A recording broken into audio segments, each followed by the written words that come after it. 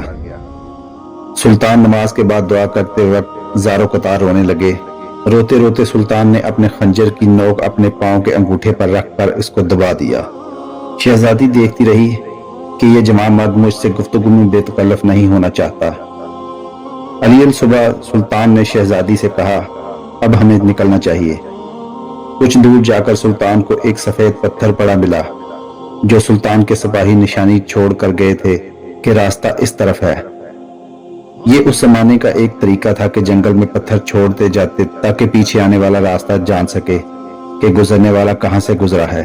بالآخر شہزادی اور سلطان ایک ہموار راستہ پر آ پہنچے۔ کچھ دور ایک چھوٹے سے گاؤں کے آثار نظر آئے۔ سلطان نے کہا، یہ آپ کی ریاست کی حدود کا ہی گاؤں معلوم پڑتا ہے۔ شہزادی کہنے لگی، ہاں دیکھتے ہیں۔ گاؤں پہنچنے پر شہزادی نے گاؤں کے مکھیا کو بلاوا بھیجا۔ مکھیا اپنے کچھ ساتھیوں سمیت حاضر ہوا۔ شہزادی نے کہا، ہمیں 2 برق رفتار گھوڑے دے دیے جائیں اور کچھ خشک اناج اس سپاہی کو دیا جائے۔ شہزادی نے سلطان سے کہا، اجنبی، ہمیں بہت حیرت ہوئی ہے تم پر۔ آخر تم کس مٹی کے بنے ہوئے ہو؟ ساری رات تم اپنے خنجر سے زخم کریدتے رہے اور میری طرف کوئی توجہ نہ دی۔ تم چاہو تو ہمارے ساتھ محل چلو، ہم تمہیں انعام و اکرام سے بھر دیں گے اپنی جان بچانے کے بدلے میں۔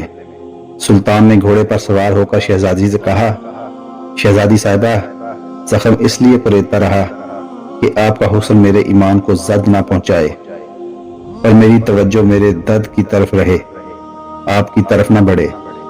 شہزادی کہنے لگی، کیا تمہیں یہ موقع گنوانا چاہیے تھا؟ ہم سے خلوت میں ملاقات کے لیے لوگ اپنی ریاستیں دستبردار کرنے کو تیار ہیں۔ سلطان نے کہا، شہزادی، میں مسلمان ہوں اور محمد صلی اللہ علیہ وآلہ وسلم کا غلام ہوں۔ میری نظر آپ کے جسم پر نہیں بلکہ خود میری اپنی روح پر تھی۔ شاید میرے جسم پر گناہ کا داغ دھل جاتا، لیکن میری روح پر اس گناہ کا داغ لے کر میں اپنے نبی کریم صلی اللہ علیہ وآلہ وسلم کے سامنے کیسے پیش ہوتا؟